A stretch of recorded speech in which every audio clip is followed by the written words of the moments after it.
이 프로그램은 개신교 예배설교 실황이며 원하는 분만 청취하시기 바랍니다.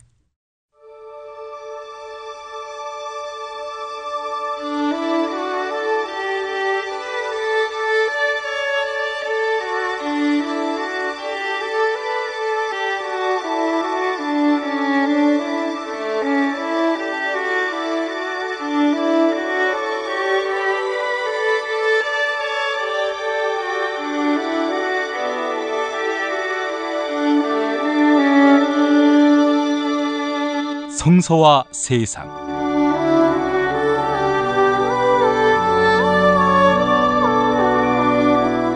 매 일요일 벙커원교회 예배 실황을 보내드리는 시간, 오늘은 의인의 길이란 제목으로 김용민이 설교합니다.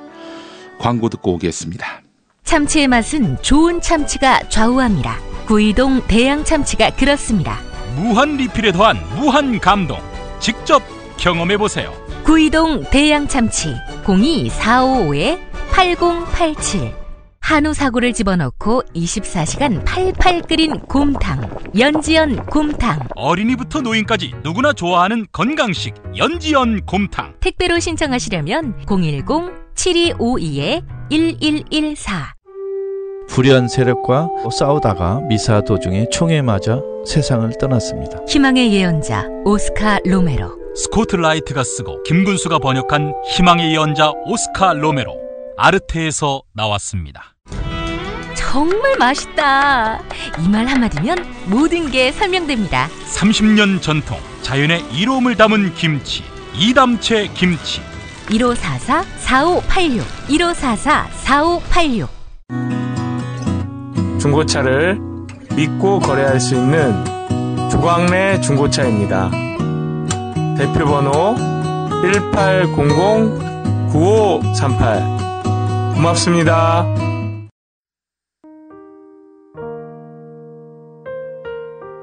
본문은 시편 1편입니다. 구약성서 공동 번역입니다.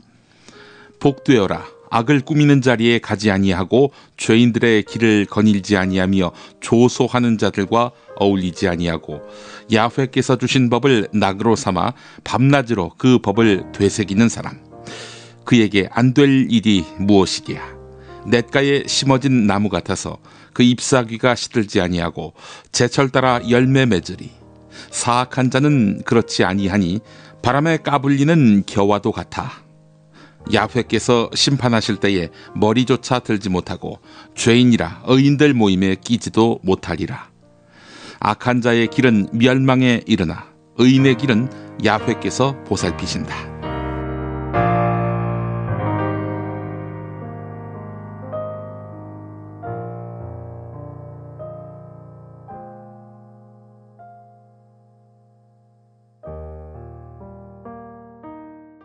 오늘 설교 중에 천안살림교회 최형묵 목사의 두 가지 길, 의인의 길과 악인의 길, 이런 제목의 설교와 박총 선생의 저서 욕쟁이 예수, 김인사가 만든 한국 역사 속의 기독교란 책에서 문희석 장신대 교수의 예수 시대의 종교적 상황이라는 논문 등을 참고했음을 알려드립니다.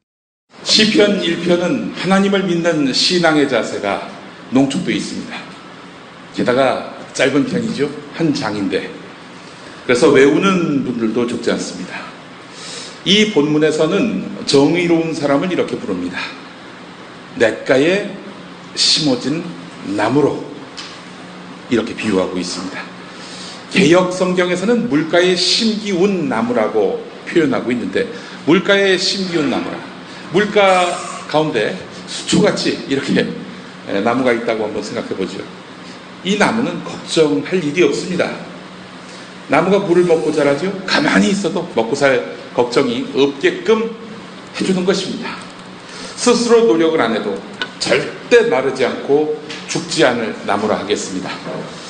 요즘 같은 세상에서는 금수저 같은 사람들이 딱 그러한 존재다라는 생각을 갖게 되는데요. 근데 금수저만 이런 혜택을 받으면 안 되죠. 우리가 먹고 살 걱정 없이 산다면 얼마나 좋을까요?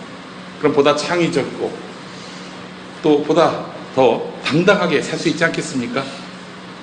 이것이 바로 복지국가의 이상입니다. 복지국가의 이상이 뭡니까? 인간이 품위를 갖고 살 수 있는 세상인 것입니다. 먹고 살기 위해서 자본가, 즉 권력자에게 아양 떨지 않고 구걸하지 않는 세상, 인간이 비루해지지 않는 세상, 이 세상이 어떤 세상입니까? 바로 공동체가 살아있는 세상입니다. 이런 세상을 만들기 위해서 우리가 선거로 또 투쟁으로 그런 꿈을 현실로 만들 수 있을 텐데, 공동체가 죽어버린 세상에서는 함께 복지국가를 만들기 위해 쓰는 것이 아니라 내가 자본가가 되고 내가 권력자가 되기 위해서 애쓸 뿐입니다. 우리 그리스도인은 나만 잘 먹고 잘 사는 세상이 되도록 애써야 합니까? 아니면 함께 너나 할 것 없이 다 같이 사람답게 사는 세상이 되도록 애써야 합니까? 답은 너무나 자명하지요. 죄가 없음에도 공동체, 이웃, 죄인을 위해서 스스로 목숨을 내놓으신 예수 그리스도의 길을 따르겠다 한다면 답은 너무나 자명해집니다. 이 시편 1편은 어떻게 만들어졌을까? 150여 편에 이르는 이 시편이 모두 다윗 혼자 쓴 것이다 라고 보는 분은 없겠죠. 더불어 모세 오경이 모세 혼자 쓴 것이다 이렇게 믿는 분도 없으시겠죠. 내막을 잘 모르는 분들은 그렇게 하시는 분들이 많더라고요. 그런데 모세 오경을 보면 모세가 죽었다 이런 내용이 있습니다. 저자가 자기 임종 기록까지 썼다? 이건 뭐 사실 생각하기 쉽지 않은 일입니다. 시편 여러 편 중에는 다윗이 쓴 것이 상당수 됩니다.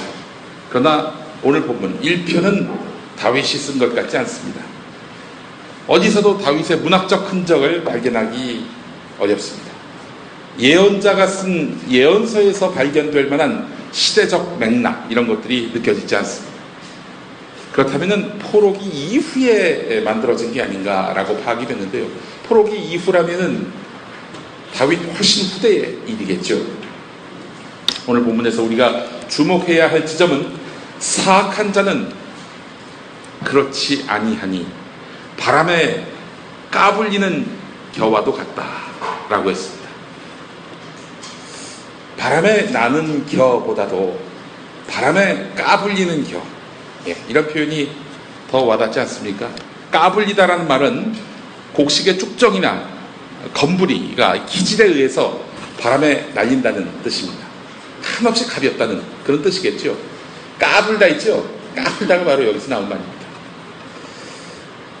까불리다라는 표현을 끌어온 부분, 그러니까 공동번역 성서에서 시편을 번역한 분이 누군가 살펴봤더니 바로 문익환 목사님이었습니다.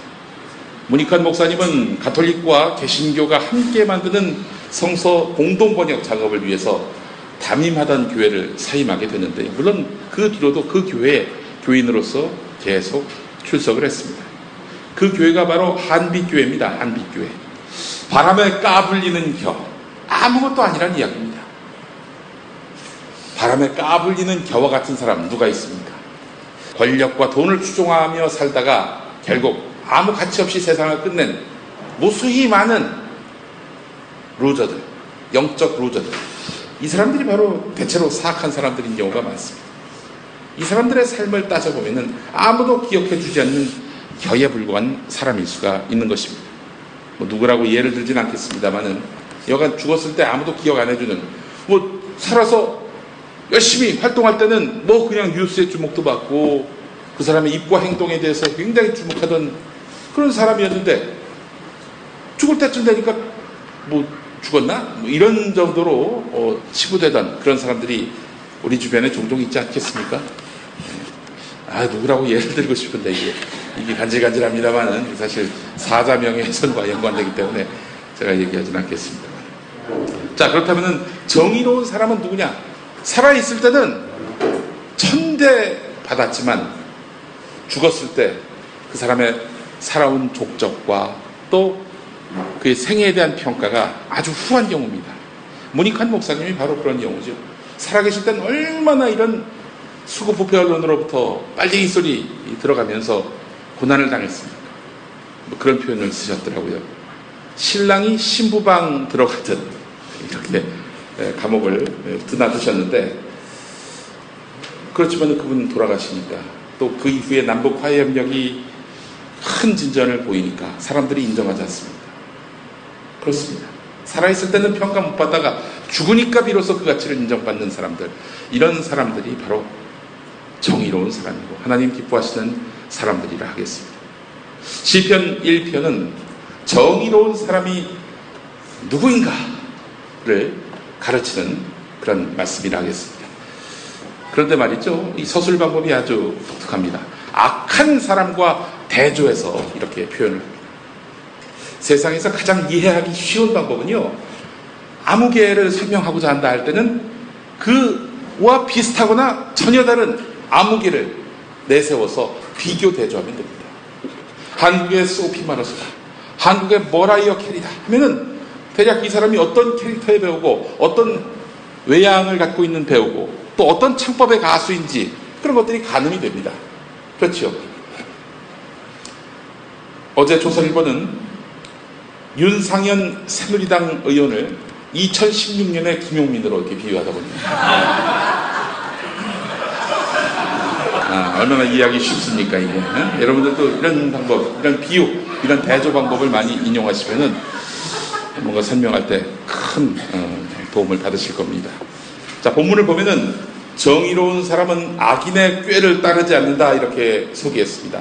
사악한 사람들이 흔히 쓰는 편법, 반칙, 기교, 처세술, 습관 이런 걸 배우지 않는다는 겁니다. 요령이라고 해서 꼼수를 배우는 경우가 많이 있죠. 이게 바로 악인의 꾀라 하겠습니다. 그리고 죄인의 길에 들어서지 않는다고 합니다. 죄인의 특징이 뭡니까? 죄를 죄로 인식하는 사람들은 죄를 잘 짓지 못합니다. 죄의식 때문에 죄 짓지 말아야지. 그러니까 죄를 짓는 사람들은 죄를 죄로 잘 인식하지 못하는 사람입니다. 교통규칙 수시로 위반하는 사람들, 대체로 그 규칙에 대해 어떻게 생각합니까? 까짓건 이렇게 인식하지 않습니까? 그렇죠. 교통규칙 위반하면은 정말 모든 사람은 억울한 사람이 됩니다. 그렇지 않습니까? 교통규칙만입니까? 어떤 죄를 저지르더라도 나는 나의 죄가 이해가 되고 정상 참작이 됩니다. 죄에 대한 분명한 인식이 흐려질 때 작은 잘못이 큰 죄로 발전하기 마련입니다. 바늘도둑이 손도둑된다 이런 말 있지 않습니까? 죄가 죄로 보이지 않고 나아가 이 죄가 성공하는 첩경, 성공하는 지름길로 판단되기 때문입니다. 그래서 사실은 비리 부정에 대해서는 법이 아주 단호해야 합니다. 돈 있다고, 대통령과 가깝다고 그렇게 해서 봐주면 사회 전체가 죄를 죄로 보지 않고 결국 나라와 법치가 난장판이 됩니다. 우리나라가 박근혜 정권 들어서서 부패지수 세계 최정상급이 되지 않았습니까? 이것이 우리나라에 주는 교훈이, 이것이 우리나라에 주는 교훈이 매우 큽니다. 세 번째는 오만한 자들의 자리에 함께하지 않는다라고 말합니다. 오만한 자. 오만하다는 것은 단순히 건방지다, 겸손하지 못하다 이게 아닙니다. 내 안에 숨겨진 나만을 위하고 나만을 추구하는 그런 이기적인 면, 이것이 바로 오만이라 하겠습니다. 이기적인 삶은 이런 가치를 모르는 삶이라 하겠습니다. 공동체, 희생, 나눔, 섬김, 평화, 이게 다 어울림의 한 맥락 안에 있는 표현들이죠. 공동체, 희생, 나눔, 섬김, 평화, 이런 것들을 모르는 삶이 바로 이기적인 삶입니다. 공동체, 희생, 나눔, 섬김, 평화, 이것은 그런데 하나님이 이 세상에 주신 선물이면서 사명입니다. 공동체, 서로 사랑하라고 가르치셨죠. 희생, 흠이 없으심에도 불구하고 스스로 죄인의 자리에 서서 인류를 위해 죽으셨죠. 나눔, 오병여로 장정만 5,000명을 먹이신 나눔의 본을 세우지 않으셨습니까? 섬김, 제자의 발을 씻기신, 그렇게 해서 낮은 대로 임하신 그런 삶이라 하겠습니다.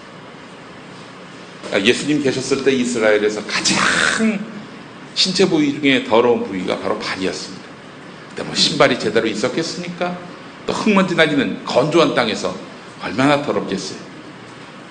가장 흉측한 부위, 가장 더러운 부위, 가장 불결한 부위를 직접 자기 손으로 씻기신 예수님의 그 태도는 정말 우리가 이해할 수 없는 그 이상의 섬김의 본이라 하겠습니다. 그리고 평화, 서로 용납하라, 화목하라 하신 분도. 네, 이것이 바로 예수님뿐만 아니라 삼위일체 하나님의 간절한 바람 아니겠습니까? 이것을 모르는 삶, 이것을 외면하는 삶, 이것에 반역하는 삶이 바로 오만한 자의 삶이라 하겠습니다. 우리는 오만한 자가 되지 말아야 하겠습니다. 자, 그렇다면 오만하지 않는 삶은 무엇이냐? 오만한 자와 친하지 않으면 되느냐? 뭐 물론 그것도 당연합니다만은 공동체, 희생, 나눔, 섬김, 평화를 거역하는 자들, 이 가치를 훼손하는 자들과 맞서 싸우는 사람입니다. 싸우는 사람이에요. 예수님도 악한 세력과는 싸우셨습니다.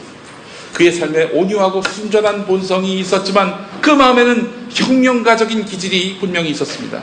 오늘 주보 보시죠.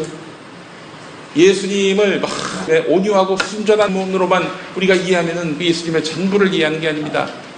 예수님은 그 시대와 어울려서 그 시대의 악한 자를 직접 지목하고 지명해서 잘못됐다라고 말씀하셨고, 그 시대에 가장 비루한 삶을 살았던 사람들을 찾아가서 손잡고 끌어안고 한 이웃, 한 공동체가 되셨습니다.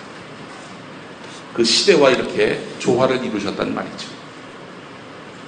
예수 믿으면 시대와 담쌓고 속세와 등지고 나는 내 믿음 지키리니, 이게 아닙니다. 그 시대와 아주 열렬하게 치열하게 작용해야 된다는 것입니다. 즉 분노가 있어야 한다는 것입니다. 분노를 표출하는 방식, 예수님 어땠습니까? 몽둥이 들고 성전의 장사치들을 몰아내는 일도 있었습니다. 요즘 그랬다가는 뭐 사유재산 손괴죄로 아마 분명히 잡혀갔을 것이고요. 예수님이 또 그 당시 기득권 세력들에게 얼마나 밉보였습니까? 괘씸죄까지 더해져서 아마 구속수사를 받았을 것입니다. 그렇지 않습니까? 저 구속사유 두 가지 중에 하나가 뭡니까? 거주지 불명 아닙니까? 거주지 불명 아니에요? 또 떠돌아다니는 집시와도 같은 그런 사람 잡아두기 굉장히 쉬웠을 시대였습니다. 자기를 잊어버리고 오만한 세력과 맞서 싸운 정치인 하면은 여러분 누가 생각나십니까? 돌아가신 분 말고 최근에 정청래 의원이라고 저는 감히 말하고 싶습니다.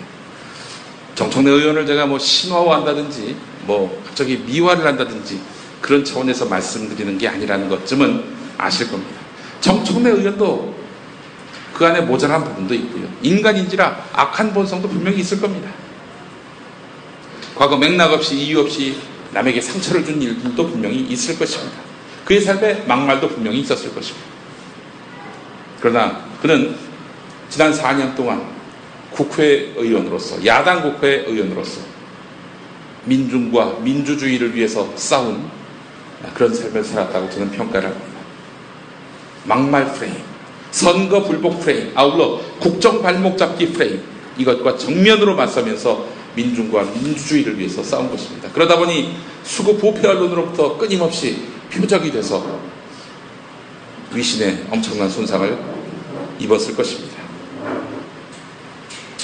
지난 4년 동안의 의정활동에 국한지어 보자면은 그가 19대 때 한 일을 보고 미루어 판단하건대 20대 국회에도 필요한 존재라고 저는 생각합니다.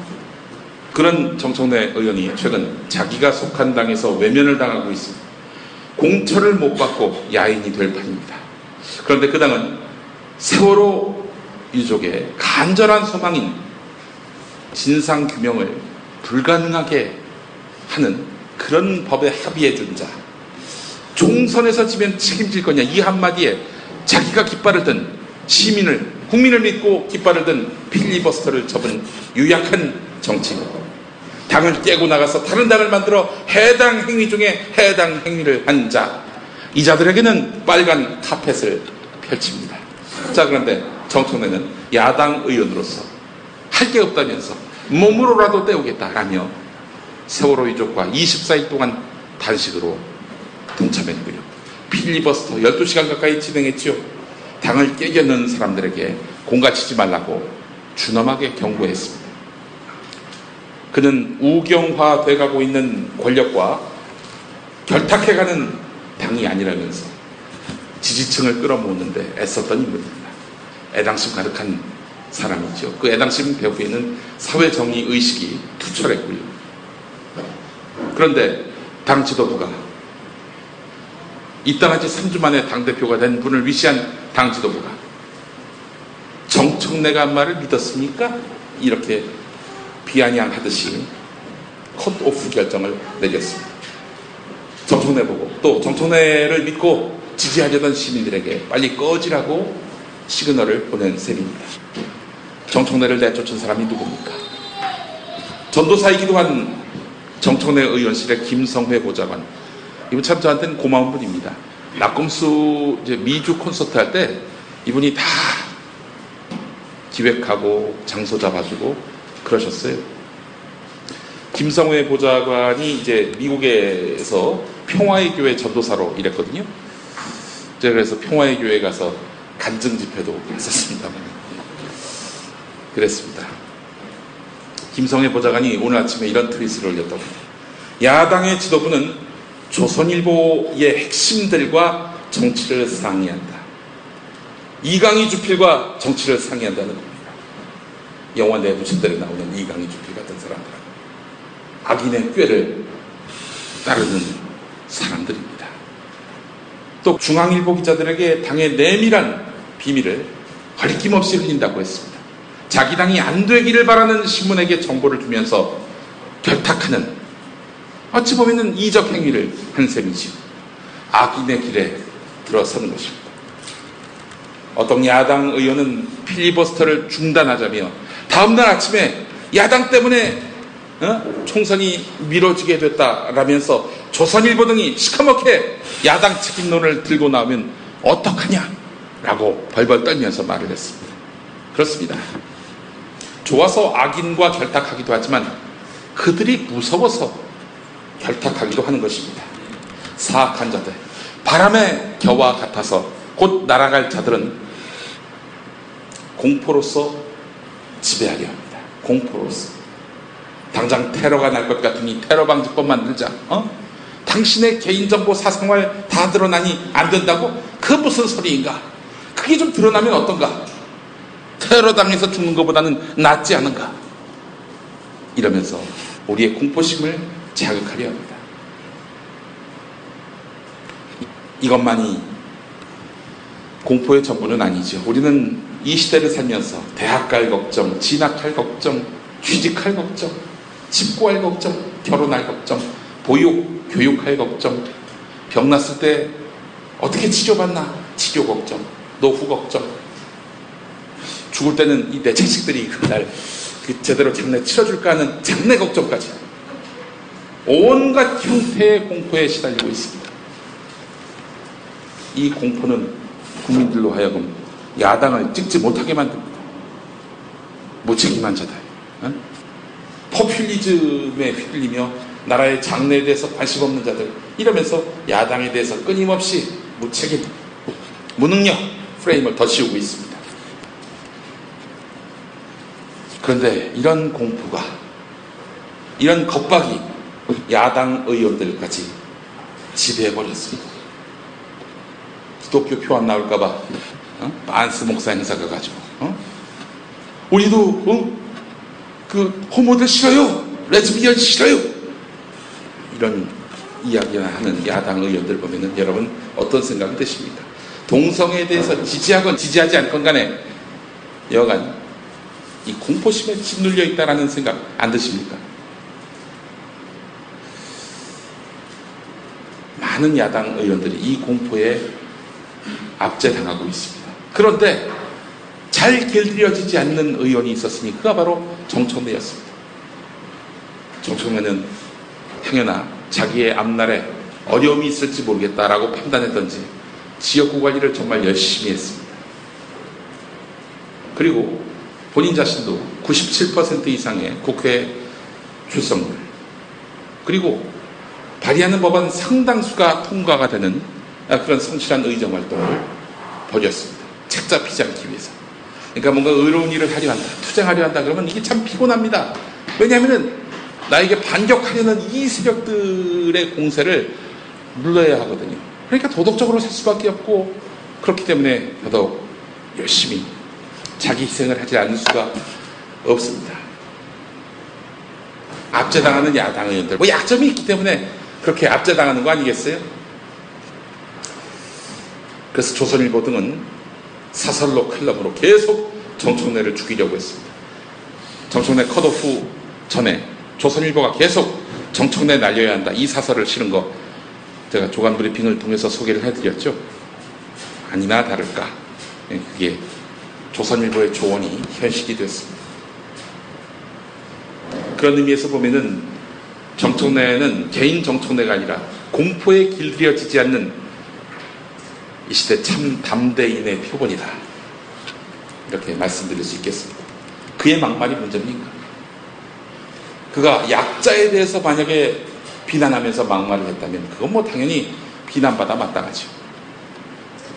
막말이라고 한다면 그의 막말은 청와대, 새누리당, 그리고 구태 정치에 찌든 야당을 향했습니다. 이 시대 권력자도 권력자와 결탁한 자들을 향했습니다.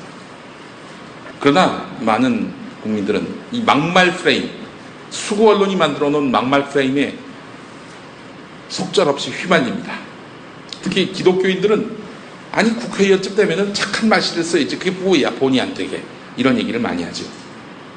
그런데 이것으로 끝나지 않습니다. 수많은 교인들은 분노조차 하면 안 되는 걸로 알고 있습니다. 분노조차 하지 않는다면 야당이 있을 필요가 없겠죠. 여당이 대변하는 기득권 주류, 여기에 속한 사람들에 맞서서 소외당하고 압제당하는 국민을 대변해야 하는 역할을 야당이 해야 합니다. 말을 안 들으면은 말이 거칠어지죠. 당연할 수밖에 없습니다. 왜 말이 거칠어집니까? 소통하라, 대화하라, 이런 요구 아니겠어요?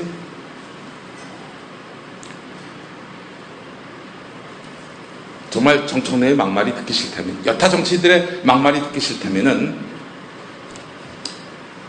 욕먹지 않기 위해서 먼저 공동체, 희생, 나눔, 섬김, 평화의 본을 보이면 됩니다. 그렇게 좋은 일을 하는 사람들한테 누가 막말을 하고 누가 욕을 하겠습니까? 그게 순서입니다. 그는 권력을 가진 자의 숙명이에요. 그러나 세상은, 특히 수구 언론은 정청래의 입만 봅니다. 그의 DNA 자체가 잘못됐기 때문에 저렇게 막말을 떠들어댄다는 식으로 저 또라이는 고립시키고 그렇게 해서 배제시키고 속아내버려야 한다라고 판을 짭니다. 불만조차 가지지 말고 좋게 표현하라. 이거는 비성서적입니다. 아니 반성서적입니다. 시편 1편, 오늘 본문인데 시편 2편을 보지요. 하늘에 계신 자가 비웃으심이요 라고 되어 있습니다. 비웃음은 분노를 수반하는 거죠. 분노 없이 비웃는다, 그건 좀 정신이 나간 거 아닙니까? 하늘에 계신 자가 비웃으심이요. 하늘에 계신 자가 누굽니까? 야훼 하나님 아니에요. 그의 아들 우리 주 예수 그리스도는 어떻습니까? 마태복음, 누가복음에 나왔듯이 독사의 자식들이 등장합니다. 그에 입에서 독사의 자식, 이거는 뱀새끼란 뜻이죠. 성서시대의 뱀새끼는 어미 되는 뱀을 잡아먹는 천하의 후레 자식으로 표현됩니다. 여기에 비하면 우리 조선의 욕은 참 아주 건전합니다. 그렇지 않습니까? 우리 조선의 욕, 대표적인 욕이 뭐가 있습니까? 개새끼 아닙니까? 개새끼. 개새끼보다 뱀새끼가 훨씬 모욕적이고 막대먹지 않았습니까?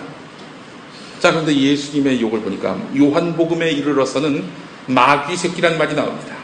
악마의 자식들이라고 공동번역에서는 표현했는데 마귀새끼라고 표현합니다. 예수님의 뜻을 교리로 집대성한 바울은 어떻습니까? 빌립보서 3장 2절을 보면 개들을 조심하십시오, 악한들을 조심하십시오, 이렇게 표현되어 있습니다. 여기서 개는 멍멍할 때 또 그 개입니까? 아닙니다. 개새끼들입니다. 말씀드리겠습니다. 그러니까 우리 조선 사람들은 이 갓 패밀리들보다도 훨씬 더 순화된 욕을 쓰고 있는 것입니다. 예를 드는 거니까 뭐 듣더라 좀 불편하시더라도 이해하십시오. C8새끼라고 있지 않습니까? 이게 저 면밀하게 따져보니까 성관계를 맺을 수 있는 사람을 뜻합니다. 성관계는 하나님이 주신 선물입니다. 얼마나 축복합니다. 족같은 새끼라고 했습니다. 성기와 닮은 사람이다. 겸손한 삶을 요구하고 있는 것입니다. 얼마나 인간적인 욕입니까 이게. 조선의 욕입니다. 에베소서 4장 26절에는 분을 내더라도 화를 내지 말라고 했습니다. 분도 내지 말라. 이게 아니라 분을 내더라도 화를 내지 말라고 했어요. 분을 낼 때는 내야 한다 이런 얘기죠. 약자가 짓밟히고 강자가 횡포를 부린다면 가만두지 말아야 합니다. 정청래 의원의 분노는 그래서 저는 정당하다고 생각합니다. 나아가 정의롭다고 생각합니다. 다시 전도사인 김성회 보좌관의 글입니다. 지금 정청래를 잘라내는 사태를 주도하는 분들, 이분들이 선거에서 이겨서 집권을 한 다음 세월호 진상을 규명하고 전교조를 합법화하고 테러 방지법을 무위로 돌릴 것이라고 기대할 수 있을까? 계명천지에 남의 생각을 가지고 처벌하는 국가보안법 폐지도 당론으로 정하지 못하는 당이 야당인 게 우리나라다. 그런 야당에서 이만큼의 왼쪽도 부담스럽다면 도대체 우리가 집권해서 하고 싶은 일이 무엇인지 되묻지 않을 수 없다 라고 이야기했습니다. 분노해야 합니다. 이 사악한 세상에서 분노하지 않고 어찌 정의를 구할 수 있겠습니까? 이 한쪽으로 완벽하게 기울어진 세상에서 분노하지 않고 어찌 평화를 구할 수 있겠습니까? 이 예수가 독사의 새끼들아 라고 불렀던 악한 자들이 장악한 세상에서 분노하지 않고 어찌 하나님의 나라를 구할 수 있겠습니까? 시편 1편은 이렇게 마무리됩니다. 악한 자의 길은 멸망에 이르지만 의인의 길은, 정의로운 사람의 길은 야훼께서 보살피신다. 의로운 길로 가려면 굉장히 피곤하다고 말씀드렸죠. 남들보다도 도덕적으로 살아야 하고 여러 면에서 착 잡히지 않기 위해 무던히도 애를 씁니다. 자, 그러다 보면은 숱한 공포에 시달리게 되기도 합니다.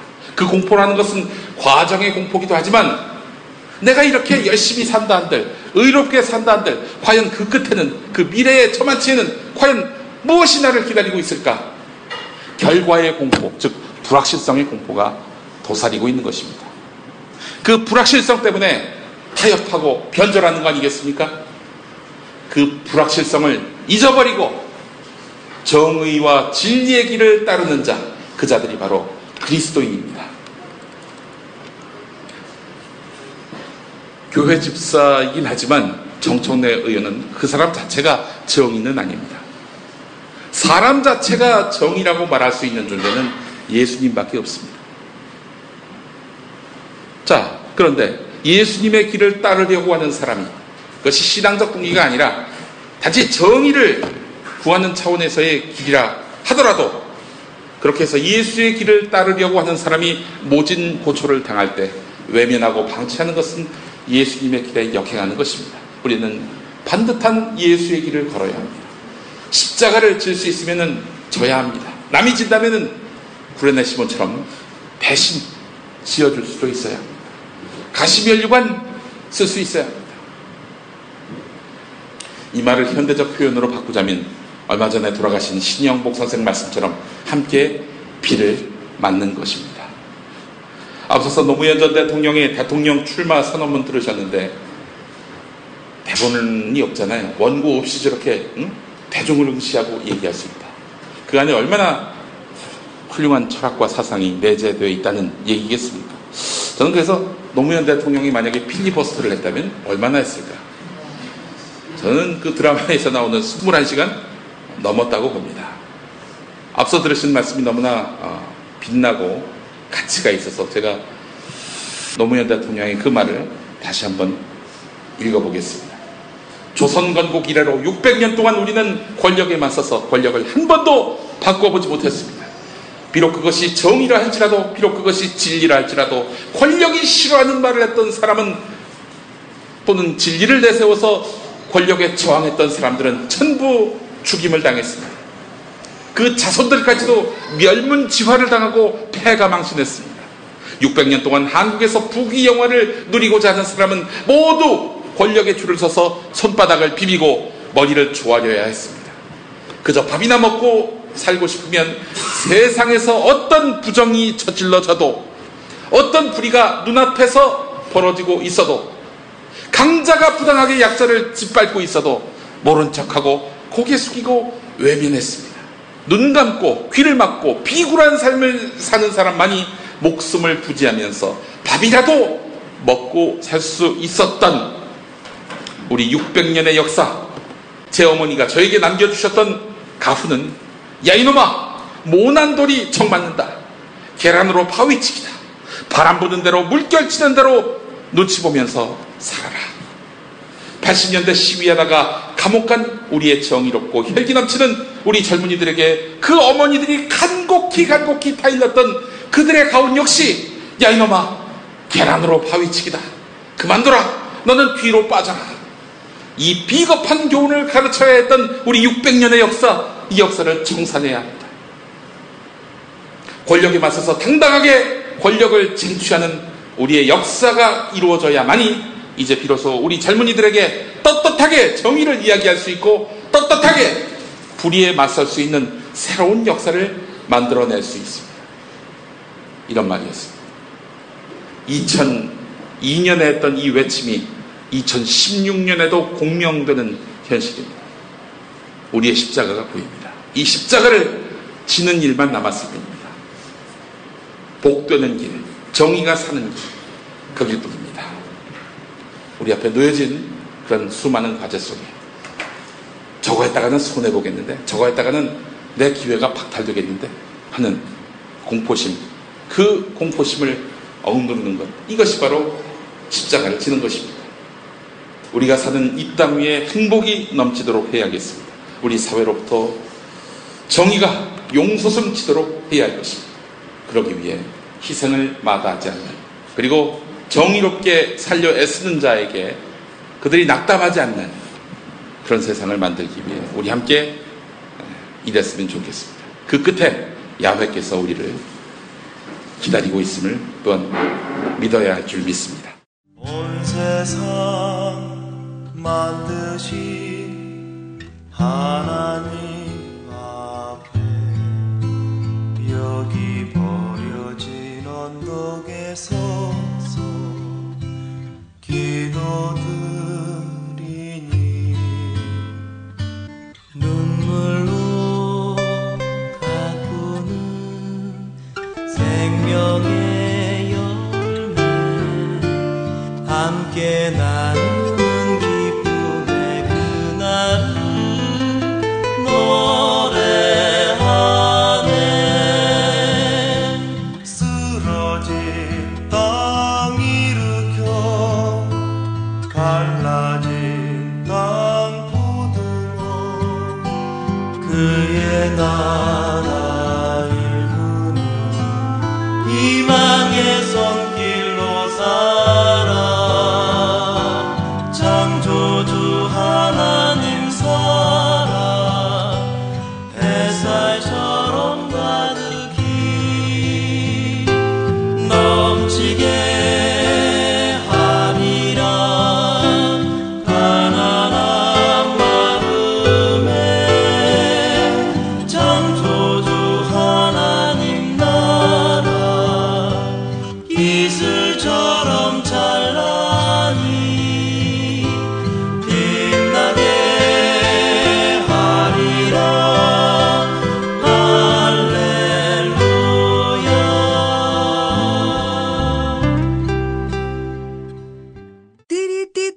재미있는 쇼핑몰. 그런데 실생활에 굉장히 유용한 쇼핑몰. 재미월드입니다. 어떤 제품이 있는지 궁금하시죠? 검색창에서 재미월드를 입력하세요. 재미월드. 우리 좋은 집에서 살자. 어디다 맡기지요? 목조주택 시공팀장들이 함께 만든 희망주택 건축협동조합이 있습니다. hmcoop.co.kr 1800-8507입니다. 수면 무호흡, 심한 코골이 이제 걱정 마세요. 여행, 군생활, 찜질방에서도 확인된 코골이 방지기구 코골이 119 1566-0783 1566-0783 술자리 많은 요즘 3차까지 달린 당신을 위한 필수품 전창걸의 새싹 땅콩차 이제 속쓰림은 잊으세요. 070-8635-1288 070-8635-1288 여러분 안녕하십니까? 당선 뉴스의 배두성입니다. 이번 선거를 맞이하여 당선 로고송닷컴에서는 업계 최초로 후불제 로고송 제작을 선언하였습니다. 하하, 후불제라 정말 파격적인데요. 자세한 내용은 당선 로고송닷컴을 확인해보세요.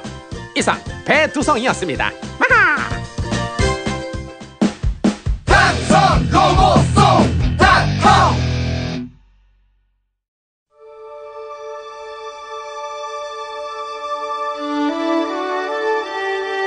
성서와 세상. 지금까지 벙커원교회 일요일 예배 설교 실황과 함께 하셨습니다. 벙커원교회는 서울 서대문구 충정로 20 벙커원에 있으며 매주 일요일 아침 11시에 예배하고 있습니다. 관심 있는 분들의 많은 참여를 바랍니다.